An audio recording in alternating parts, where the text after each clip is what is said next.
वक्रतुंड महाकाय सूर्यकोटि समप्रभ निर्विघ्नं कुरु मे देव सर्वकार्येषु सर्वदा।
गंगा हूं। मैंने आर्य सभ्यता को फलते फूलते देखा है।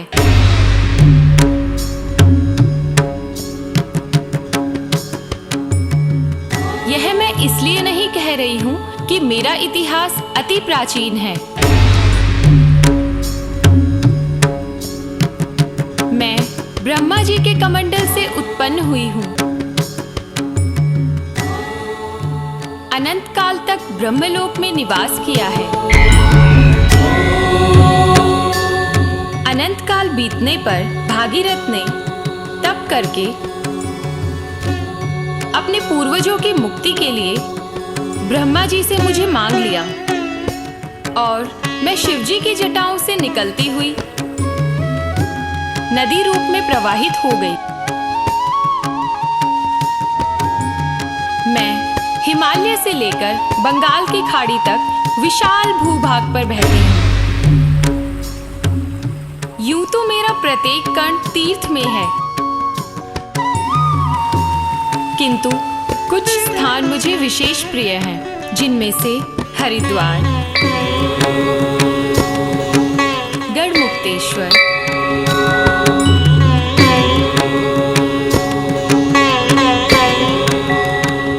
काशी, प्रयाग आदि।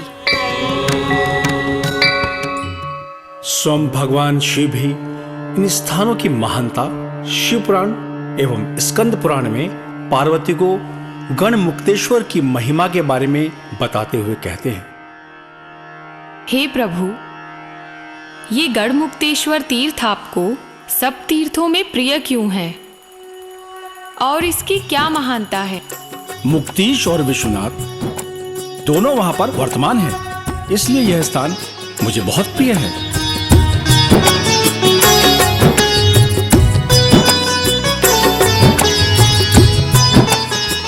आर्यव्रत में उत्तर की तरफ, हसनापुर से पूर्व में मेरा शिव वल्लभ नाम का स्थान है। गणों की मुक्ति देने से इसी को शिव वल्लभ कहते हैं। महारानी मुक्तेश्वर जटा समानी, जो स्थान संसार सागर से पार करने में कर्णधार है और कृपा करने वाला है। जय जय गंगा महारानी मुक्तेश्वर जटा समानी, जय जय गंगा। हे देवी, काशी में मरने से मुक्ति होती है और मुक्तेश्वर के दर्शन मात्र से मुक्ति हो जाती है। यह 2 कोस का स्थान मनुष्यों को मुक्ति देने वाला है।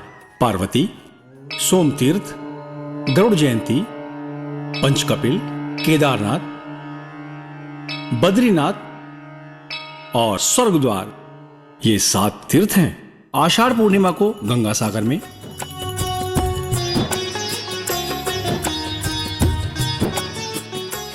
कार्तिक पूर्णिमा को गढ़मुक्तेश्वर में,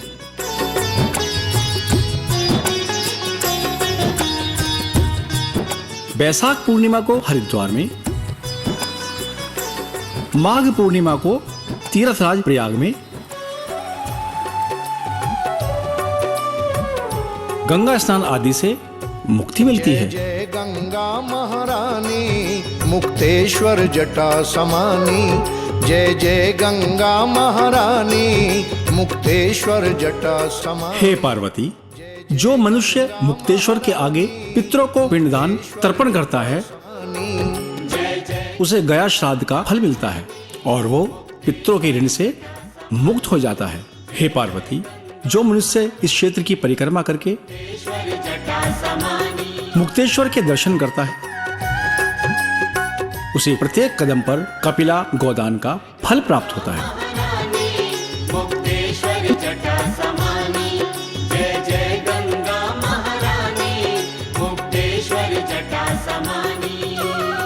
मेरे आंचल में गढ़मुक्तेश्वर एक ऐसा स्थान है जो मुझे विशेष प्रिय है।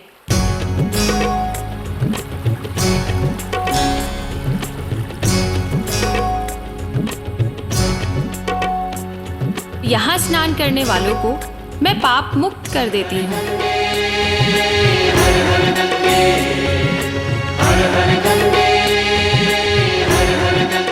इसी स्थान पर भगवान राम के पूर्वज महाराज शिवी ने भी यहाँ तपस्या की थी और महाराज नहुष भी यहाँ पर श्राप मुक्त हुए थे। द्वापर में मेरे प्रिय पुत्र भीष्म ने भी यहीं रहकर विशेष आराधना की थी। भगवान श्री कृष्ण पांडवों के साथ महाभारत में मारे गए कौरवों के पिंडदान और दीपदान के लिए यहाँ आए, जिससे उनको श्रेष्ठ गति प्राप्त हुई।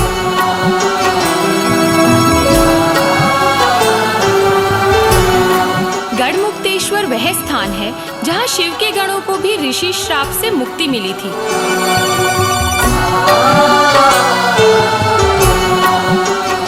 इस स्थान की महिमा कहाँ तक कहूँ। स्वयं शिव भगवान ने शिव पुराण व स्कंद पुराण में विस्तार से कहा है। यहाँ अनेक मनोरम, प्राकृतिक, सौंदर्य से भरपूर एवं दिव्य स्थान है, जो कई युग बीतने पर भी अपनी विशेष आभा लिए हुए है।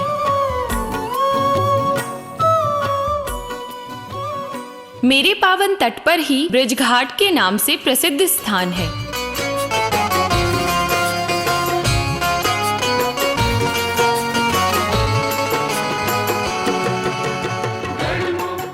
यहाँ पर अनेक देवी देवताओं के भव्य मंदिर व धर्मस्थल स्थापित हैं।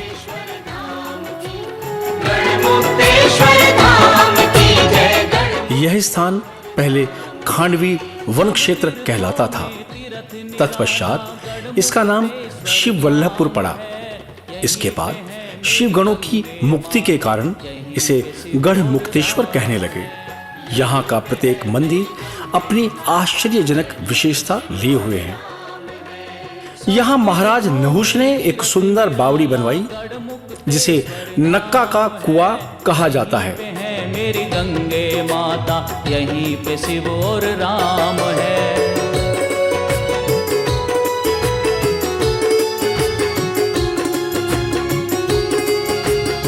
मर्यादा पुरुषोत्तम श्री राम के पूर्वज महाराज शिवी ने अपना चतुर्थ आश्रम नक्का कुआं गढ़ मुक्तेश्वर में ही व्यतीत किया था। गढ़ मुक्तेश्वर धाम की जय, गढ़ मुक्तेश्वर धाम की, गढ़ मुक्तेश्वर धाम की जय। और महाराज शिवी ने भगवान परशुराम के द्वारा यहाँ शिव मंदिर की स्थापना कराई थी। इसी के प्रांगण में भगवान परशुराम द्वारा स्थापित मुक्तेश्वर महादेव एवं झारखंडेश्वर महादेव के पिंडी रूप में दर्शन होते हैं। शिव और राम है, यहीं पे है मेरी गंगे माता। भगवान परशुराम के द्वारा स्थापित कल्याणेश्वर महादेव भी कुछ ही दूरी पर हैं। भक्ति मुक्ति भगवान शिव की यह पिंडी अत्यंत चमत्कारी है। वह दर्शन करने पर विशेष आश्चर्य प्रदान करती है। कल्याणेश्वर शिव का दर्शन भक्ति मुक्ति देता है। परशुराम द्वारा स्थापित सभी कष्ट हर लेता। मैं गंगा भगवान शिव की जटाओं से निकलती हूँ, इसलिए भगवान शिव का नाम गंगेश्वर भी है। इस नाम को सार्थक करते हुए भोलेनाथ गंगेश्वर महादेव के रूप में विराजते हैं।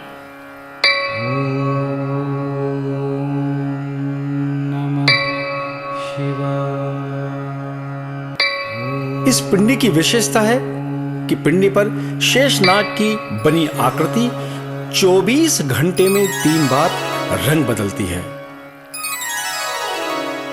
यहाँ पर भी एक भव्य विशाल प्राकृतिक छटाओं से परिपूर्ण मंदिर है। प्राचीन एवं ऐतिहासिक गंगा मंदिर शहरी आबादी के बीचों बीच लगभग 80 फीट ऊंचे टीले पर स्थित है। इस मंदिर तक पहुंचने के लिए सीढ़ियां बनी हुई हैं, जो दबकर अब 84 सीढ़ियां ही बची हैं।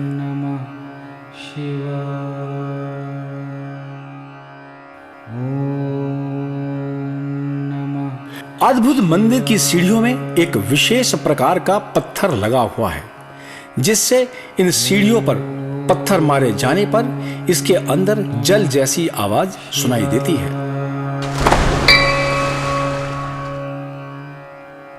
मंदिर में गंगा की एक आदम कद प्रतिमा, इस मंदिर में ब्रह्मा जी के 4 मुख की दूध की तरह सफेद प्रतिमा है तथा दूसरी प्रतिमा भारतवर्ष के राजस्थान प्रांत के पुष्कर क्षेत्र में काले रंग की प्रतिमा है। एवं इस शिवलिंग में प्रतिवर्ष स्वतः ही एक आकृति बन जाती है। एक अंकुर उभरता है, जिसके फूटने पर देवी देवताओं व शिव आकृति अलग अलग रूप में निकलती है।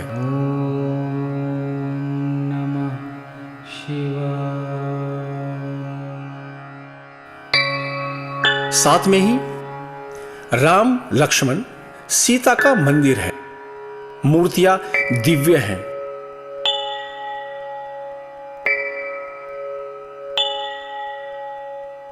मां भद्रकाली का भी भव्य मंदिर यहां स्थापित है।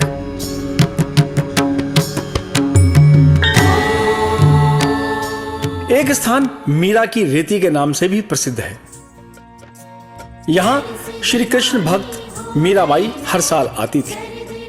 1 माह तक यहीं पर रहकर गंगा स्नान हवन पूजन किया करती थी। मीराबाई के यहाँ रुकने के कारण ही इस रेतीले मैदान का नाम मीरा की रेती पड़ा।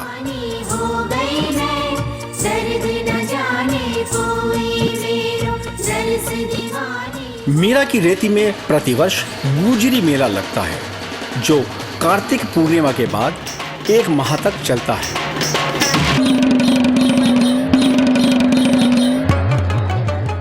गढ़ गंगा खाद क्षेत्र में गंगा तट पर लगने वाले मेले में कार्तिक मास के शुक्ल पक्ष की अष्टमी को गौ पूजन करके पांडवों ने अपने पूर्वजों को पिंडदान किया। यही एकादशी देवोत्थान एकादशी यानी देव उठान कहलाई। एकादशी से चतुर्थीदशी तक युद्ध में मारे गए सभी की आत्मा की शांति के लिए यज्ञ किया गया तथा चतुर्दशी की संध्या में यज्ञ संपूर्ण प्रांत स्वर्गीय आत्माओं को दीपदान कर श्रद्धांजलि अर्पित की गई।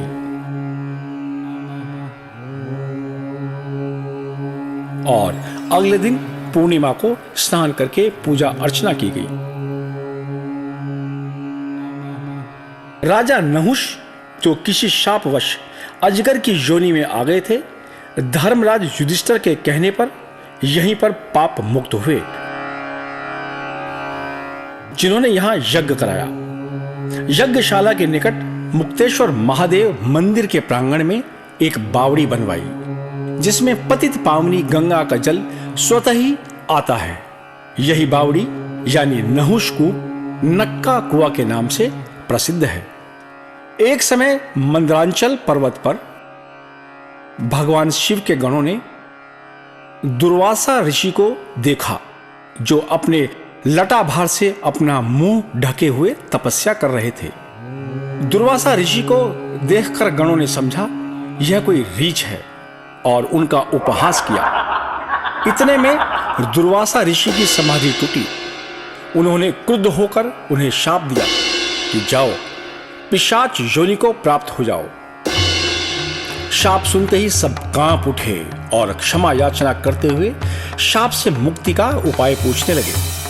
दुर्वासा बोले, पिशाच योनि में भटकते भटकते भारत के पूर्व दक्षिण पश्चिम सब प्रांतों में घूमकर जब तुम उत्तर प्रांत में हस्तिनापुर के पूर्व शिव वल्लभपुर तीर्थ में जाओगे, तब इस शाप से तुम्हारी मुक्ति होगी। वह तीर्थ काशी से भी अधिक पवित्र है। वहां श्राद्ध करने से पितरों की मुक्ति होती है। गण भटकते भटकते शिव वल्लभपुर तीर्थ पहुंचे, जहां उनके शाप का अंत हुआ। सन 2011 में गढ़ मुक्तेश्वर के सौंदर्यकरण के उद्देश्य से पालिका अध्यक्ष द्वारा करोड़ों की लागत से अंबेडकर द्वार का निर्माण कराया गया।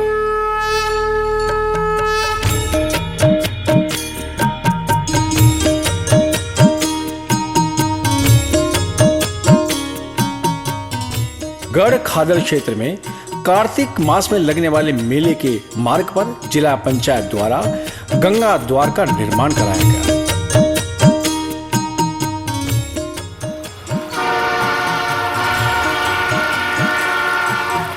गंगा पर सन 1900 ईस्वी में रेलवे ने लोहे का पुल बनवाया। इस पुल के प्रारंभ में सन 1935 में रेलगाड़ी कुछ क्षण के लिए रुकने लगी और यह स्थान ब्रज हाल्ट के नाम से जाने जाना लगा।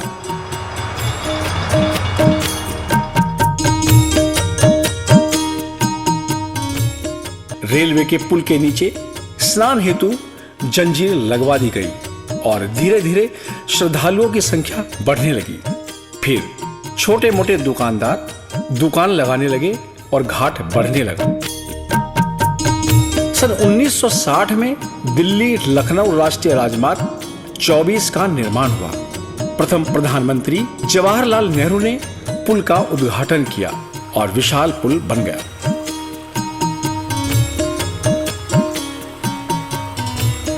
श्रद्धालुओं के लिए आवागमन की सुविधा बढ़ गई। इन्हीं सुविधाओं के साथ यह छोटा सा ब्रिज हाल्ट धीरे धीरे देश का प्रमुख तीर्थ स्थल बन गया। अब यहाँ सैकड़ों मंदिर, धर्मशालाएं व आश्रम हैं। भक्तों मिलके चलो गढ़ गंगा, जहाँ झुकता सकल संसार। प्रत्येक पूर्णिमा, अमावस्या, बैसाखी एवं विभिन्न पर्वों पर लाखों श्रद्धालु गंगा में स्नान करके पुण्य कमाते हैं। हरिद्वार के उत्तरांचल में चले जाने के पश्चात गढ़ को हरिद्वार की तर्ज पर विकसित करने की घोषणा से HPDA ने स्नान घाट, घंटाघर एवं हरिद्वार की तर्ज पर गंगा आरती का शुभ आरंभ करवाया।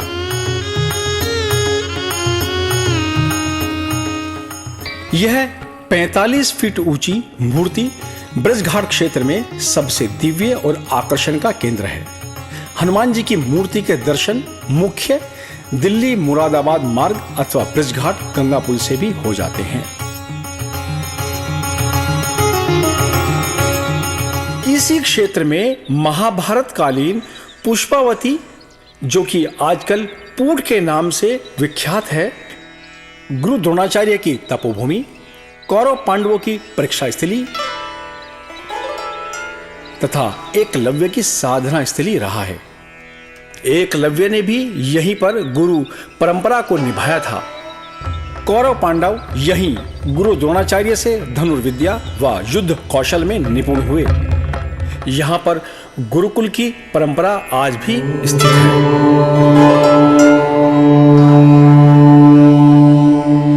जिसमें अनेक बच्चे भारतीय संस्कृति वेदों का अध्ययन कर रहे हैं।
और ये नट समाज का विशाल मंदिर है, जहां पर हर 4 वर्ष में पूरे भारतवर्ष का विशाल मेला लगता है।